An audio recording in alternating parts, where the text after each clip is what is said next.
Solution किया, लेकिन ninth का सबसे ग्राफ विधि के द्वारा हल करने वाला क्वेश्चन जो है वो कहा गया है 2x प्लस वाई बराबर 3 का आलेख खींचे या ग्राफीय विधि से हल करें। यदि यही क्वेश्चन 10th में पूछता है ग्राफ का 5 नंबर में, जो 9th यदि बच्चा नहीं पढ़ता है तो 10th उसे समझ में नहीं आता है। 9th का इसमें एक ही समीकरण रहेगा और उसमें दी गई समीकरण जो होती है दो समीकरण होती है, अर्थात एक चर वाला एक समीकरण। लेकिन इस समीकरण में अर्थात 9th क्लास में जब ग्राफीय विधि से हल किया जाता है तो एक ही क्वेश्चन दिया हुआ रहता है जिसको ग्राफ पे दर्शाना होता है, जिसमें कहा गया है 6.1 का चैप्टर में है ग्राफीय विधि का 9 नंबर में 4 क्वेश्चन है, जिसमें से थोड़ा सा टफ क्वेश्चन मैंने लिया 2x प्लस वाई बराबर 3, जो ग्राफ विधि द्वारा हल करते हैं। लेकिन हल करने से पहले आप लोग पहले एक 2x प्लस वाई बराबर 3 लिखना है, ठीक है। उसके बाद जब समीकरण लिख दिया जाता है उसके बाद एक टेबल सारणी बनाया जाता है, अर्थात एक सारणी को बनाने के लिए समीकरण दर्शाएंगे ताकि समीकरण अटे जाए, अर्थात इसका मान। तो मैंने बताया था कि x का वह मान जो समीकरण को संतुष्ट कर देता है, x का वह मान जो समीकरण को संतुष्ट कर देता है वही कहलाता है एक चर वाला रैखिक समीकरण कहलाता है। मैंने बताया थे कि जो 3 बॉक्स लेना है जिसमें से प्रत्येक बॉक्स में x का मान रखना है तो y का मान खुद निकल के आ जाएगा। तो यहाँ x लिखे, यहाँ y लिखे, यहाँ लिखेंगे x, y लिखेंगे। बात यह है कि टेबल 1 समीकरण 1 के लिए है, तो चलते हैं ऐसा मान मानिए जो समीकरण को संतुष्ट कर दे, अर्थात समीकरण को सिद्ध करने के बाद आसानी से ग्राफ पर दर्शाया जा सके। तो सबसे पहले चलते हैं माना कि x बराबर 0, x बराबर जब 0 लेंगे यहाँ पे तो y का मान खुद निकल जाएगा। कैसे निकलेगा? जैसे 2x प्लस वाई बराबर 3, तो 2 गुने 0 प्लस वाई बराबर 3 है, तो 2 गुना 0 आ गया 0 और प्लस वाई बराबर 3, अर्थात कहा जा सकता है कि वाई के मान आ गया कितना? 3 आया। तो यहाँ पे बॉक्स में लिखेंगे 3, यहाँ पे लिखेंगे 0,3 लिख देंगे। बात यहाँ चलते हैं पुनः माना कि x बराबर यदि हम मानते हैं 1 तो ये होगा 2, इधर जाएगा तो घटकर हो जाएगा कितना? 1। माना कि x बराबर 1 तो 2x प्लस वाई बराबर 3 मैंने माना, लेकिन यहाँ पे लिखना पड़ेगा x का मान कितना माने थे? 1 माने हैं, तो 1 डाले। अब क्या करना है? 2 गुना 1 प्लस वाई बराबर 3, तो 2 गुना 1 2 और प्लस वाई बराबर 3 आया। अब y बराबर 3 माइनस 2, अर्थात y के मान आ गया कितना? 1, अर्थात x का मान जब 1 माने थे तो y का मान खुद 1 आया। तो यहाँ पे लिखेंगे 1,1 लिखेंगे। तो कहा सर 2 को तो लिख दिए, तीसरा तो 3 को हल करने से ग्राफ साफ दिखता है कि ग्राफ सरल रेखा है या वक्र रेखा है या एक दूसरे का प्रतिच्छेद करता है या संपाती करता है, समांतर होती है। इसलिए 3 मैंने बॉक्स लिया, तीनों में मान बिठाना है। पुनः माना कि x बराबर 2 मान लेते हैं, तो x बराबर कितना मान लिए? 2 लिखेंगे। उसके बाद क्या लिखेंगे? 2x प्लस वाई बराबर 2 है, तो 2 गुने 2 प्लस वाई बराबर 2, अर्थात 3 समीकरण में दिया है। इधर क्या लिखा हुआ है? RHS तरफ 3 लिखना है, ठीक है। इसके बाद 2 दूनी 4 और प्लस वाई के मान आ गया कितना? 3, तो वाई के मान आ जाएगा, इधर प्लस में 4 है, RHS तरफ जाएगा तो क्या हो जाएगा? माइनस में होगा, तो y के मान -1 आया, ठीक है। -1 आया अर्थात y के मान -1, तो 2, -1। तो याद करना है कि मैंने सबसे पहले आप लोग को बताए थे कि सबसे पहले आप लोग को चतुर्थांश याद होना चाहिए। चतुर्थांश क्या होता है कि प्रथम क्वाड्रेंट अर्थात फर्स्ट क्वाड्रेंट प्लस प्लस होता है, सेकेंड क्वाड्रेंट होती है माइनस प्लस होता है, और मैंने बताया था थर्ड क्वाड्रेंट में कि यदि थर्ड क्वाड्रेंट का व्यक्त किया जाए तो माइनस माइनस, और फोर्थ क्वाड्रेंट दर्शाना हो तो प्लस माइनस। कहा गया है कि ग्राफ दर्शाने के लिए इसका सबसे अहम भूमिका माना जाता है, क्योंकि सबसे पहले देखना है कि कौन सा चतुर्थांश में जाएगा, कौन सा पाद में जाएगा।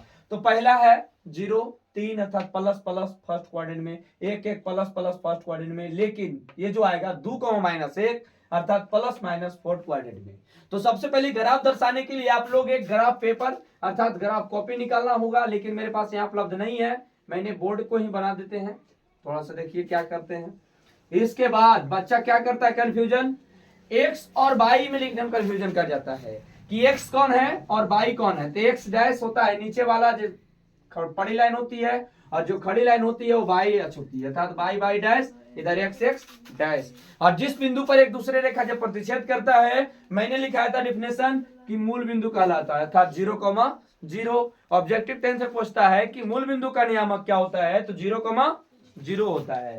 तो यहाँ पर दर्शाने के लिए सबसे पहले आपको प्लस एक तरफ लेना है, 1 2 3 4, अर्थात 1 2 3 4 मैंने लिया। अगला लेते हैं -1 -2 -3 -4, इधर लेते हैं 1 2 3 4, इधर लेंगे -1 -2 -3 -4। बात यहाँ है क्या चीज कि ग्राफ पर दर्शाने के लिए आप लोग को जब ग्राफ कॉपी होगा तो उस पे लाइन खींचा हुआ रहेगा, उसी लाइन पे आप लोग को संख्या दर्शाना है, 1 2 3 4, जितना तक देखे और अनुभव के अनुसार दर्शाया जा सके। कहा गया है कि 0,3 पहला जो दर्शाना है 0,3 दर्शाना है, जिसमें से कहेगा सर 0 किस पर दर्शाएंगे, एक्स अक्ष पर कि वाई अक्ष पर। तो 0 जो होता है वो एक्स वाला है, क्योंकि एक्स पहले थे, एक्स अक्ष पर 0, तो एक्स अक्ष यही होता है। लेकिन सबसे पहले ध्यान देना है कि प्लस कौन क्वाड्रेंट में है, first quadrant, second quadrant, third quadrant, fourth quadrant. तो मैंने कहा कि जिसमें प्लस प्लस हो फर्स्ट क्वाड्रेंट, अर्थात 0,3 फर्स्ट क्वाड्रेंट में जाएगा, जिसमें से एक्स अक्ष पर लेना है 0 और वाई अक्ष पर लेना है कितना, 3 मैंने लिया, यहाँ होगा, इसको अंडरलाइन करना है, यहाँ हो गया 0,3 दर्शाया मैंने। उसके बाद क्या कहता है दूसरा पॉइंट में कि 1,1, तो 1, प्लस प्लस है तो प्लस प्लस फर्स्ट क्वाड्रेंट, अर्थात इस बिंदु को दर्शाएंगे तो हो जाएगा 1,1 होगा। तो यहाँ यदि ग्राफ कॉपी नहीं है इसलिए थोड़ा सा आगे पीछे हो सकता है, लेकिन ग्राफ कॉपी पर सामना सामने खिंचाया जाता है, 1,1 हुआ। दूसरी बात क्या कहता है तीसरा, जो 2, -1, अर्थात एक्स अक्ष पर लेना है 2 और वाई अक्ष पर लेना है -1, अर्थात इधर से एक्स अक्ष पर 2 लिए और वाई अक्ष पर लेंगे -1, तो यहाँ होगा अर्थात 2, -1। अब क्या करना है, ये तीनों जो बिंदु है एक रेखा के समांतर होना चाहिए, अर्थात जब एक रेखा खींचे तो तीनों बिंदु एक समान होना चाहिए। तो आप लोग स्केल से खींचिएगा, क्योंकि यहाँ पे स्केल उपलब्ध नहीं है, इसके कारण थोड़ा सा तिरछा हो सकता है। इसके बाद जब समीकरण बनाए तो ये जो समीकरण रेखा खींचे हैं, इस रेखा पर समीकरण का मान लिख देना है 2x + y = 3। इसी प्रकार मैंने एक रैखिक समीकरण था को दर्शाया, और 10th क्लास में इसी समीकरण को दोबारा हल किया जाता है, अर्थात 2 टेबल बनता है, इसको समीकरण 1 माना जाता है 10th क्लास में। एक टेबल और बनाते हैं, उसको टेबल 2 मानते हैं। एक रेखा समीकरण 1 का, दूसरी रेखा जब खींचेंगे तो समीकरण 2 का। ये 9th का है, 9 नंबर का चौथा क्वेश्चन है, जिसमें से सबसे हार्ड माना जाता है यही क्वेश्चन 9th का। उसके बाद सारा सी हल्का है। मैंने इसका सोल्यूशन किया। यदि वीडियो अच्छा लगे तो अपने दोस्तों के साथ शेयर करें, लाइक कमेंट सब्सक्राइब अवश्य करें। चौथा क्वेश्चन है, जो 10 नंबर में एक बनाए तो टोटल उससे बन जाएगा, 11 नंबर एक बनाएंगे तो 11 टोटल बन जाएगा। हर टाइप का एक एक क्वेश्चन मैं बता देता हूं ताकि बच्चे को दिक्कत ना हो, और हर क्वेश्चन में एक क्वेश्चन बनाने के बाद बच्चा को ऐसा दिक्कत होगा तो कमेंट में उसका नंबर, क्वेश्चन नंबर या फिर क्वेश्चन टाइप करके सेंड कर दीजिएगा, मैं उसका व्याख्या रूप से करके बता दूंगा। कहा गया है कि x - 4 - y = 4, ठीक है। तो क्या दर्शाना है कि सबसे पहले इसको समीकरण में बदलना है, तो क्या लिखेंगे, x - 4 - y + 4 = 0। तो सेम मैंने उतारा, लेकिन गड़बड़ है इस बात की कि ध्यान से देखो, यदि ब्रैकेट हटाएंगे तो क्या आ जाएगा, x - 4 - y + 4 = 0। अब क्या करना है, x माइनस, अब सुनो ये प्लस में है, अही माइनस में कट गया, अर्थात x - y = 0 आया, अर्थात रैखिक समीकरण में आ गया। अब क्या करना है, माना कि x बराबर मैं 0 मानता हूं, टेबल बना लेना है। टेबल बनाने के बाद आप लोग को इस बॉक्स में भरना है क्या चीज, इसी के अनुसार डाल देना है x, 1 और y, x डालना है, x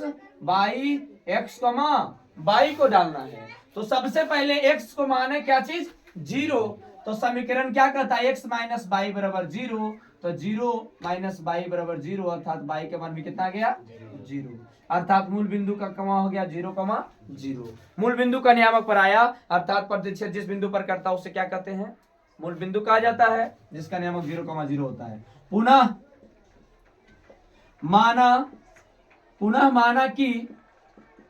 माना कि x बराबर 1, तो एक मानना है, तो x माइनस बाई बराबर 0, तो 1 माइनस बाई बराबर 0, इधर एक प्लस में है LHS तरफ, तो RHS तरफ जाएगा तो माइनस में होगा, माइनस बाई बराबर -1, माइनस माइनस काट देंगे तो बाई का मान हो गया 1, अर्थात x का मान जब 1 रखे तो बाई का मान भी कितना आ गया 1, अर्थात कहा जा सकता है x y को x, y का नियामक होगा 1,1। फिर लिखेंगे पुनः माना कि x बराबर 2, इस बार क्या माने x का मान 2 माने हैं, अर्थात कहा जा सकता है कि x माइनस बाई बराबर 2, तो 2 माइनस बाई बराबर 2, अर्थात बाई का मान आ गया 2, इधर प्लस में है उधर जाएगा माइनस होगा, अर्थात माइनस बाई का मान आ गया कितना 0, ठीक है, तो अर्थात 2,0।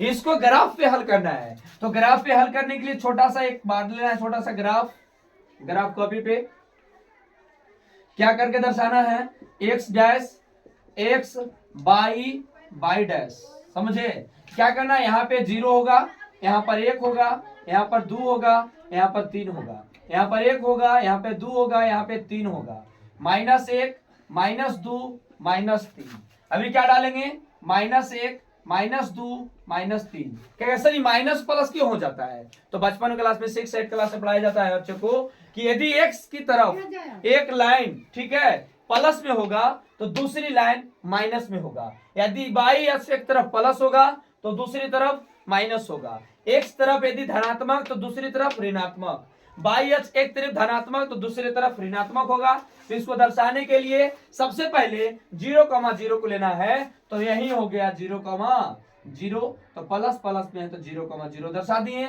दूसरी बात क्या कहता है 1,1, अर्थात इधर से 1 लेंगे इधर से 1 लेंगे, यहाँ पे हो जाएगा कितना 1,1 दर्शाए। दूसरा बात क्या कहता है 2,0, अर्थात x की तरफ लेना है 2 और y के मान लेना है कितना 0, अर्थात x के लेना है 2 और y के मान लेना कितना 0, अर्थात x का अक्ष पर लेना है 2, x अक्ष पे 2 और y अक्ष पे 0, अर्थात y अक्ष ये है, ये 0 लिए, x अक्ष पर लिए क्या चीज ये। तो इसको काटने के लिए सबसे पहले मूल बिंदु को दर्शाने के लिए 1,1 लिखे, तो इसको खींचेंगे किस रूप में, इसी रूप में दर्शाया जाएगा, थोड़ा सा सीधे रेखा होना चाहिए, स्केल से खींचना है, टेढ़ा नहीं होना चाहिए। यहाँ पे समीकरण को दर्शा देंगे कि क्या दर्शाएंगे x -4 और -y बराबर 4, ये हो गया ग्राफ पे दर्शाने के लिए। इसी प्रकार 9th का ये क्वेश्चन था, ग्राफीय विधि द्वारा हल करना। यदि अच्छा लगा हो तो अपने दोस्तों के साथ शेयर करें।